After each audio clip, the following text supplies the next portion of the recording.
తాకట్లో ఉన్న మీ బంగారాన్ని విడిపించి ఆ రోజు ఆన్లైన్ రేటుకి కొంటాం. Sharma gold company. నమస్కారం, వెల్కమ్ టు సుమన్ టీవీ. నేను గీతాంజలి. విశ్వావసు నామ సంవత్సరంలో ద్వాదశ రాశుల వారి జాతక ఫలితాలు ఏ విధంగా ఉన్నాయో తెలుసుకుందాం. వివరించేందుకు ప్రస్తుతం మనతో పాటు ఉన్నారు శ్రీచక్రపీఠం వ్యవస్థాపకులు, ప్రముఖ జ్యోతిష్య పండితులు బ్రహ్మశ్రీ ప్రదీప్ జోషి గురువు గారు. వారితో మాట్లాడదాం. గురుగారు నమస్కారం అండి. శ్రీ గురుభ్యో నమః. శ్రీమాత్రే నమః. విద్యుద్ధామ సమప్రభాం మృగపతి స్కంధస్థితాం భీషణాం కన్యాభిక్కరవాలకేట విలసదస్తాభిరా సేవితాం హస్తైశ్చక్ర గదాసికేట విశికాంశ్చాపం గుణం తర్జనీం బిభ్రాణాం అనలాత్మికాం శశిధరాం దుర్గాం త్రినేత్రాం భజే. శ్రీమాత్రే నమః.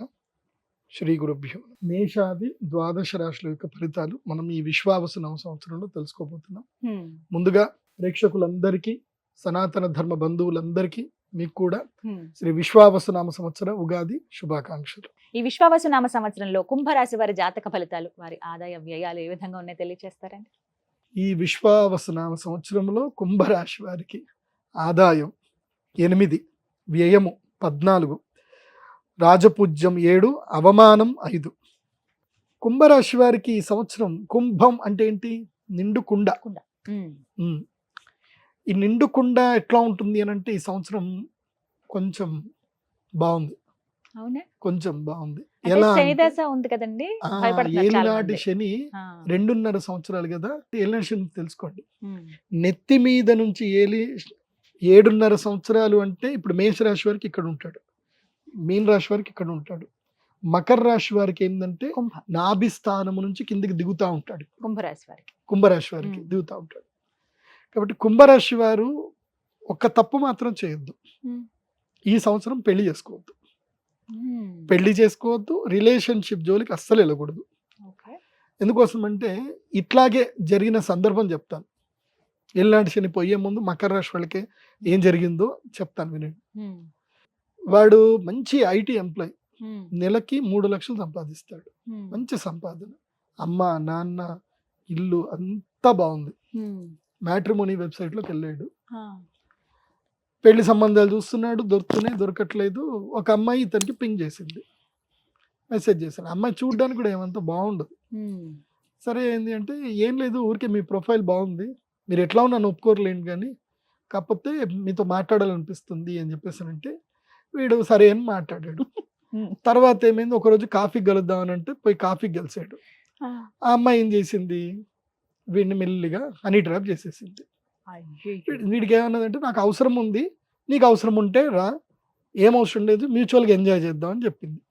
మంచిగా గోవాకి వెళ్ళారు, టూర్లు కొట్టారు, అన్నీ వేశారు. ఇది పోయింది కాస్త పోకుండా ఎవిడెన్స్ అన్ని కలెక్ట్ చేసుకుంటూ వచ్చింది. పాపం మనోడికి తెలియదు కదా ఎవిడెన్స్ కలెక్ట్ చేసుకుంటుంది. ఎవిడెన్స్ అన్ని కలెక్ట్ చేసుకున్న తర్వాత ఒక బ్రైట్ డేట్ వీడికి ప్రపోజ్ చేసింది.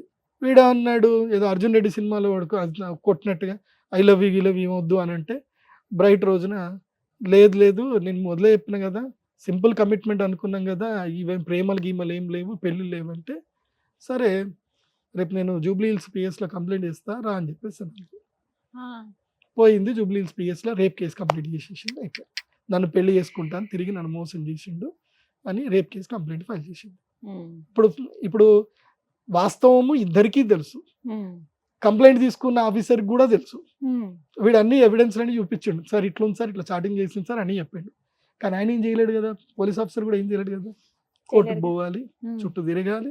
ఇప్పుడు ఆమె ఏమంటది, నాకు ఒక ₹1,00,00,000 ఇయ్యు, లేదంటే నీ ఇల్లు రాసి ఇయ్యు, ఇల్లు ఉంది కదా నీకు, ఇల్లు నాకు రాసి ఇచ్చేసి, మీ అమ్మ నాన్న నువ్వు ఎటనో రోడ్డు మీద పడిపోవు, నాకు ఇల్లు రాసి ఇచ్చేసి ₹1,00,00,000 ఇవ్వు, లేదంటే నీ మీద అట్లాగే రేప్ కేసు ఉంటుంది. పాపం ఆ పిల్లాడు 5 ఏళ్ల నుంచి ఆ రేప్ కేసు పోతలేదు. ఎవరు వచ్చినా సరే నీ మీద కేసు అందరికీ చెప్పేస్తుంది. వాళ్ళ ఇంటి దగ్గర ఇంటి ఎదురుగానే ఇల్లు కిరాయి తీసుకొని అందరికీ చెప్తా ఉంటుంది. మొత్తం వాళ్ళ చుట్టాలకి ఇళ్ళకి సోషల్ మీడియాలో మొత్తం కూడా కేసు ఉందని ఎఫ్ఐఆర్ అంతా పంపించింది. ఇప్పుడు వాడి పరిస్థితి ఏంది, వాడు తప్పు చేశాడా తప్పు చేయలేదంటే కకృతి. నేను ఒక్కటే చెప్పేది, కుంభరాశి వాళ్ళకి ఇలాంటి పరిస్థితులు వస్తాయి. సో లాస్ట్ టైం మకరంకి వచ్చింది, ఈసారి కుంభంకి వస్తుంది. కాబట్టి మ్యాట్రిమోనీ హడావిడి పడకండి. ఈ సంవత్సరం నో రిలేషన్షిప్స్, కుంభరాశి no relationships, only earnings, only డబ్బులే, నో మెన్ నో క్రై. ఇది అబ్బాయిలకి, అది అమ్మాయిలకు కూడా ఉంటుంది ఇట్లాంటి సమస్యలు. అమ్మాయిలకు కూడా అదే చెప్తున్నా. ఓన్లీ ఎర్నింగ్, డబ్బులు డబ్బులు డబ్బులు డబ్బులు డబ్బులు, ఓన్లీ డబ్బులే సంపాదించాలి, ఇంకేం వద్దు. పేరు డబ్బు సంపాదించుకోండి. ఇది చేస్తేనే కుంభరాశి వారికి ఈ యొక్క గురుగ్రహం యొక్క అనుగ్రహం లభిస్తుంది. శని నుంచి విముక్తి పొందాలి అని అంటే ఏం లేదు, 7 కొండల స్వామి కొండెక్కాల. నెలకోసారి ఎక్కినా తక్కువ ఏం లేదు కుంభరాశి వారికి. ఎందుకోసం అంటే కాళ్ళ మీదకి శని వస్తాడు. ఎందుకోసం ఈ విషయం చెప్తున్నా అంటే, నాభిక్షేత్రానికి కింద వస్తే గుహ్యస్థానం, గుహ్యస్థానం దగ్గరికి శని వచ్చాడు అంటే ఏం చేస్తాడు అంటే, మీకు ఆతృత ఎక్కువగా క్రియేట్ చేస్తాడు, లస్ట్ క్రియేట్ చేస్తాడు. మీరు ఆ లస్ట్కి ఎక్కడైనా లొంగిపోతే జీవితం నాశనం. అందుకే మీకోసం ఇంత స్టోరీ చెప్పాల్సి వచ్చింది. ఇది 100% నా క్లయింట్, వాడు 7 రోజులు లేవు, వాడు ఎంత ఏడుస్తున్నా అంటే ఎవరం పోతుంది వాడికి. వాడు ముసలోడైనాక ఏం పెళ్లి చేసుకుంటాడు. 27వ ఏట ఇష్యూ జరిగింది, ఇప్పుడు వాడికి 32వ ఏట. 32 ఏళ్ళకి వాడు ఎవరిని పెళ్లి చేసుకుంటాడు, ఎట్లా చేస్తాడు? వాడు డబ్బులు ఇవ్వలేడు, పోగొట్టుకోలేడు. ఇటు అది నిరూపించుకోవాలంటే ఎన్ని సంవత్సరాలు పడుతుంది. కకృతి పడకండి అబ్బాయిలు, కకృతి పడకండి, కామ్గా ఉండండి, హ్యాపీగా జీవితాన్ని ఎంజాయ్ చేయండి. చక్కగా బాలి టూర్ కొట్టండి, బ్యాంకాక్ టూర్లు కొట్టండి, లండన్ పోండి, విదేశాలకు తిరిగి రండి, దుబాయ్ పోయి రండి, మంచిగా తిరిగి రండి. భారతదేశంలో ఏం చేయకండి. ఇది బాగా గుర్తుపెట్టుకోండి. పరిహారం చెప్పండి గురువు గారు. దైవికంగా ఉన్న వాళ్ళైతే పరిహారాలు చేసుకుంటారు. నేను ఒకటే చెప్తాను, కుంభరాశి వారు ఎంతగా వెంకటేశ్వర స్వామి వారి ధ్యానం చేస్తే అంత మంచిది. ప్రతి శుక్రవారము వెంకటేశ్వర స్వామికి అభిషేకం చేసేటప్పుడు వెళ్ళండి, స్వామివారికి గంధలేపన చేయించండి, హనుమాన్ చాలీసా రెగ్యులర్గా చదవండి, అక్షయ తృతీయ రోజున మహాలక్ష్మి యాగం చేసుకోండి, కొత్తగా స్టార్టప్ కంపెనీస్ పెట్టండి, ఎవరితో ఫోన్లలో సొల్లులు పెట్టకండి. అంతే. ధన్యవాదాలు గురుగారు. శ్రీమాత్రే నమః.